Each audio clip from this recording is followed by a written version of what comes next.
大家好，我是温铁军。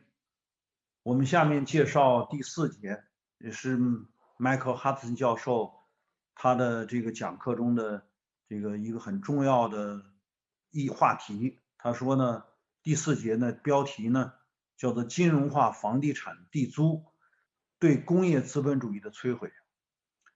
这是一个很吊诡的话题啊。这个金融化跟房地产地租什么关系？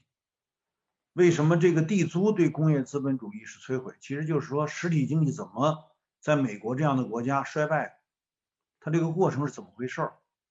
其实我因为是80年代中期吧，到美国去学习的，整个美国实体产业衰败的过程，我们是应该说有些观察吧，因为我十几次去美国，从80年代以后啊，是最近这几年才不再去了。那对它这个实体产业衰败的过程呢，应该说有些直观的认识。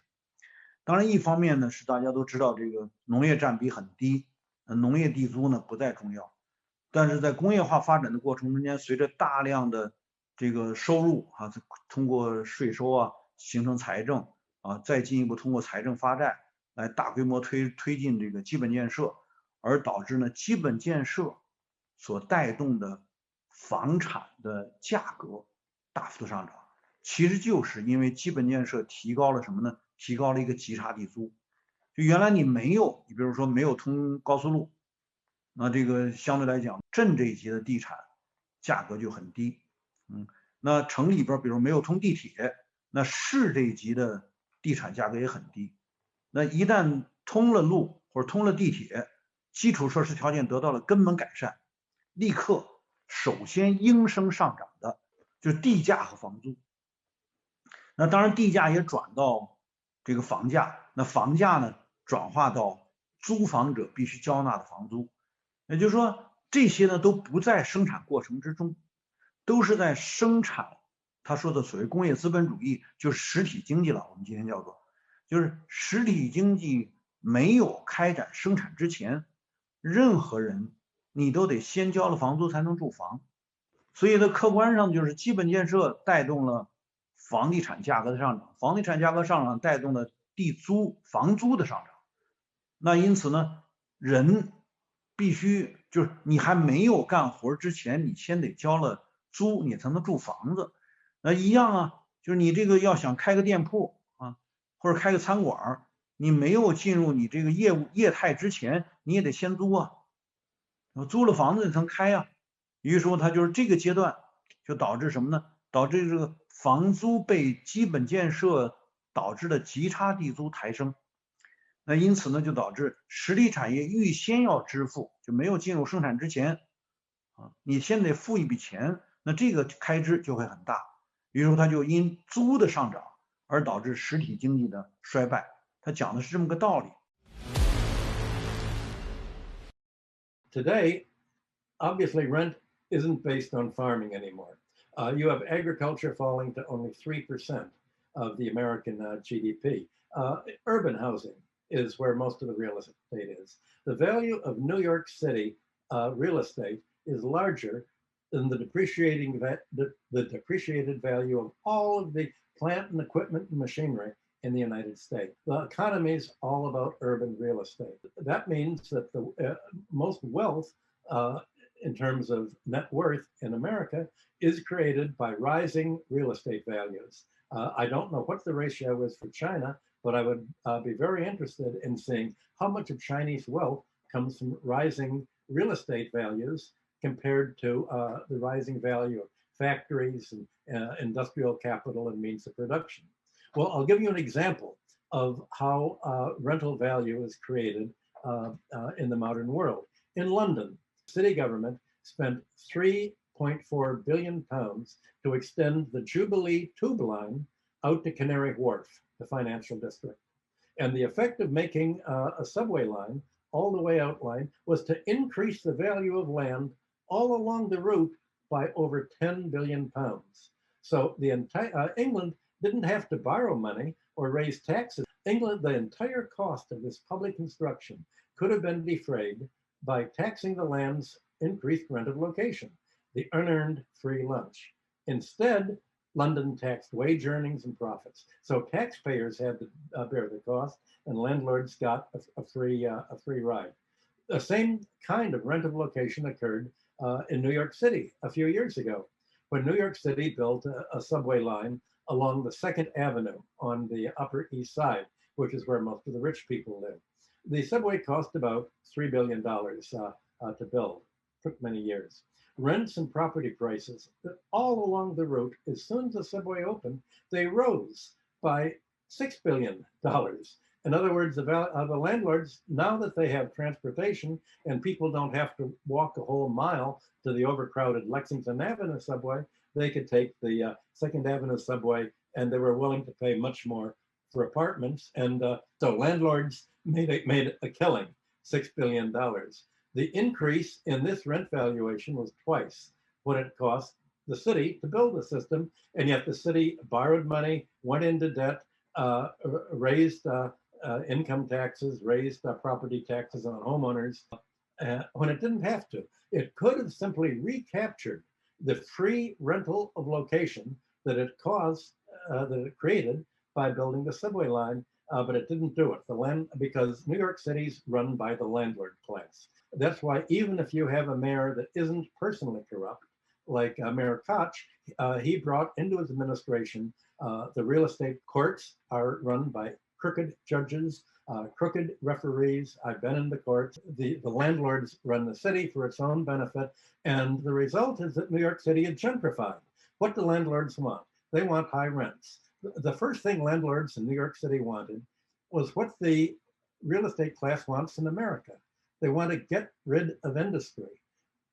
New York City deliberately got rid of its industry. It used to be, there were a lot of manufacturers here, nut importers, electronics industry, a lot of retail sales. All of that was gotten rid of, and factory buildings and loft buildings that were used to produce goods and services, printing companies, they were gentrified into law. I bought a loft, what had been a printing company, for $20,000 in 1980. Less than 2 years later, I sold it for $580,000. That's how much wealth was created by getting rid of industry. To America, this was wealth creation. But what it did was create landlord wealth. Anybody now who wants to buy housing in New York or to rent housing, if you rent housing, it costs $4,500 a month for housing. Well, you can imagine nobody could work as a hand worker here, paying $4,500 a month to produce goods and services to compete with what Chinese laborers paid. So rent has been pricing New York out of the market. Who's buying these apartments? Financial people, Wall Street people, and the lawyers, because in Wall Street, you make your money the old-fashioned way, like Donald Trump is, by cheating people. You don't pay the workers, you don't pay the suppliers, you make them sue you. I won't get into stories about crooked New York law firms and landlords, but it's the way that you create wealth is to create the kind of society that will produce a lot of billionaires, but the rest of society will be poor. And obviously, this is what China needs to avoid. You don't want to create a lot of real estate billionaires and bankers getting rich and lending to Chinese people who are buying their houses, getting all the rental value just for themselves and interest. You don't want this financial intermediary class. Bus and subway lines obviously are going to increase the land site value. And Thorstein Veblen, a century ago, a great American economist who is called a sociologist because he talked about the big picture, which economists don't talk about anymore. He described urban politics as being concerned mainly with civic improvement projects to promote real estate values by land speculators. And this is true all over American politics. The aim of public infrastructure spending is to increase land prices to real estate developers. So if the developers run the cities, they're going to create improvements that help the value of the land that they're selling, and then they're looking for someone to buy the land at a higher price. So obviously, most land prices are going to get up in neighborhoods that are more desirable. Who's going to get the benefit of these improvements? The bus lines, the subway lines, the schools and the parks. How should cities, whether in China or America, how should cities and municipalities pay for the cost of improving the means of transportation and making neighborhoods better? What seems most fair is to finance such improvements by taxing back the increased rental value. You want the city to be able to essentially create this freely and for nothing. And if the city does not tax the increased rental value that its transportation and parks create, then you're going to get existing landholders rich, and the bankers are going to be able to make more and more money lending to people who rent or who buy these apartments and pay the mortgage with interest. So all of a sudden, having richer private ownership of real estate rents makes the country poor because it deindustrializes the country. And that's what is called rent deflation. And Ricardo warned that this was going to be Armageddon. In other words, this was going to destroy industrial capitalism. If you don't prevent rents from rising, then you're going to have profits cut. And what Ricardo wrote was, quote, "The natural tendency of profits is to fall. For if in the progress of society and wealth, the additional quantity of food required is obtained by the sacrifice of more and more labor." Well, you could also say that now the additional access to housing requires more and more labor, more and more wages. And Marx spent volume 2 of his Theories of Surplus Value reviewing all of the theory of economic rent that preceded him and led up to Marxism. And Marx's Theories of Surplus Value, even though it was compiled after he died by Karl Kautsky, was really the first history of economic thought that was written, and it remains the most detailed discussion of classical value and price theory that ultimately led to Marxism and explained the class rivalries, the class conflict that developed by his day. And as Marx summarized Ricardo's theory, he wrote, quote, "The capital that can be applied with a profit would be reached at the point, the limit to the capital that could be applied with a profit would be reached at the point where food prices and the associated wage levels were so high that the employment of industrial labor no longer would provide the industrialist with a profit. The economy and its population at that point would reach its upper limit, and new capital investment and employment would stop." And Ricardo had said, you can see what's a description of what's happening in today's chronic debt deflation and rent deflation, already written by Ricardo. And he wrote a third edition of his Principles of Economy, came out in 1821, 4 years after the first version. He wrote, you can postpone this lack of profitability, this deindustrialization. You can postpone it by the improvements in machinery connected with the production of necessaries, as well as discoveries in the science of agriculture, which enable us to relinquish a portion of labor that's required. And therefore, we can lower the price of the prime necessary of the labor, meaning food. But the rise in the price of necessaries and in the wages of labor is limited. For as soon as wages should be equal to the whole receipts of the farmer, there must be an end of accumulation. If no capital can then yield any profit whatever, and no additional labor can be demanded, and consequently population will have reached its highest point. Long indeed before this period, the very low rate of profits will have arrested all accumulation and almost the whole produce of the country. After paying the laborers, will be the property of the owners of land and the receivers of taxes and tithes. Well, today, it's not the landlords that receive the profits only, it's the creditors to the landlords.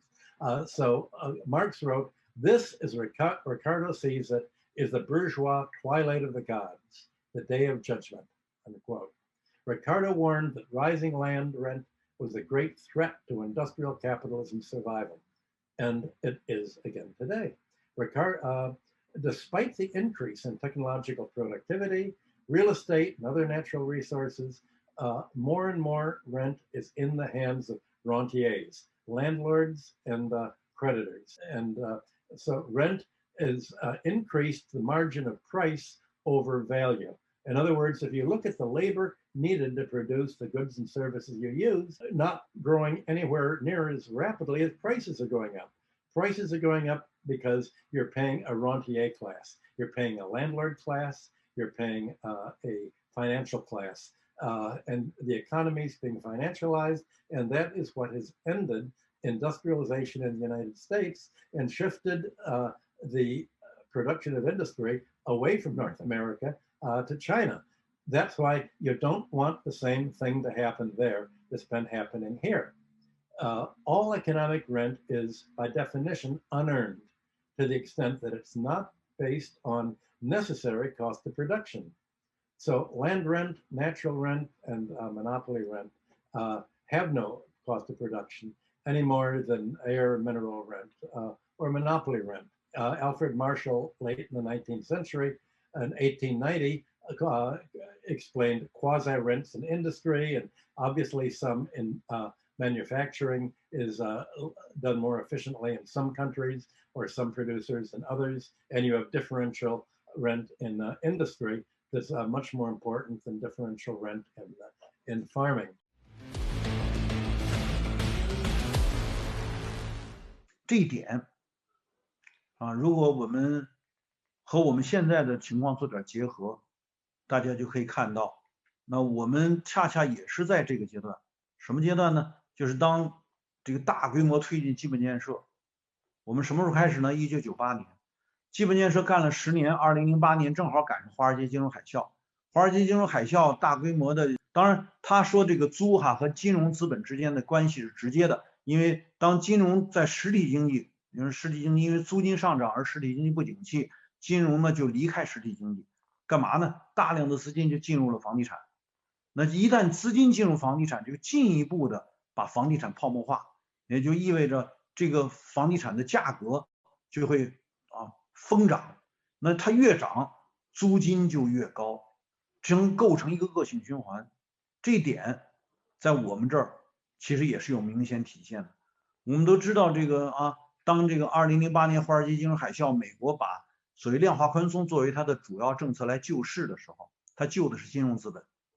那金融资本得到了大量的美元进入期货市场，我们说60%以上的量化宽松，4万亿美元，2万4，就是2万多亿美元，接近3万亿美元都流进了期货市场，把原材料能源粮食各种各样的期货价格炒高翻倍，石油价格甚至翻了4-5倍，这么个翻法就导致像中国这样的国家，大量进口能源、进口原材料就支付几倍的价格，像能源要支付多达4到5倍的价格来进口能源，而我们这个尤其是石油天然气70%以上靠进口客观上导致中国人就是进口通货膨胀，实体经济不景气，因为你这个实体经济得大量消耗能源原材料那当然它就成本上升了，也意味着美国的金融就是美国金融资本的收益最终转化成发展中国家的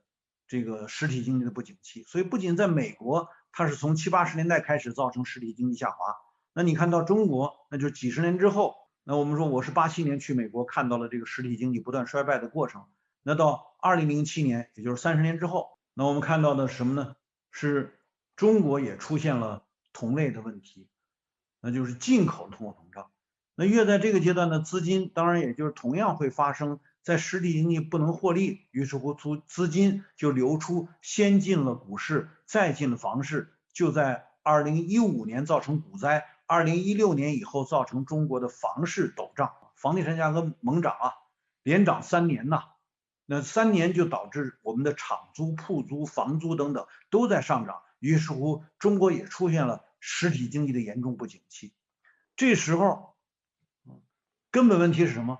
跟美国有相似性都是因为金融占有的收益它导致出现了金融租啊，带动的整个实体经济的一个下滑是一个根本性的问题。